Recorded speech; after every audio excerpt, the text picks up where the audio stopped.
Hello everyone, it's Ryan with Frontline Animal Removal. Today I'm doing a follow-up video on a property I trapped a couple months ago. There's our trap.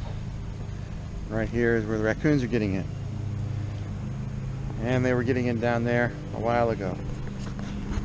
What is going on here is the roof is rotting out at the top near the ridge vent.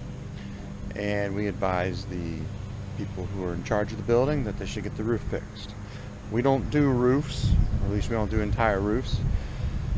So that was all up to them. And telling them they needed a new roof had no financial benefit to us. We were just telling them what needed done.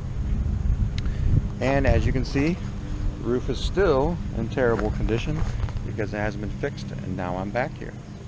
Let me show you how terrible some of this roof is.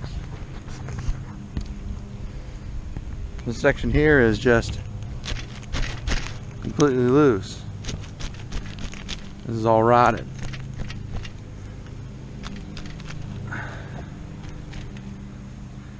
And the raccoons pulled open the ridge vent right there to get in. That part of the roof you don't step on because you might fall through. And the raccoons found the soft spot and gotten in. So when we recommend a new roof, it's for good reason.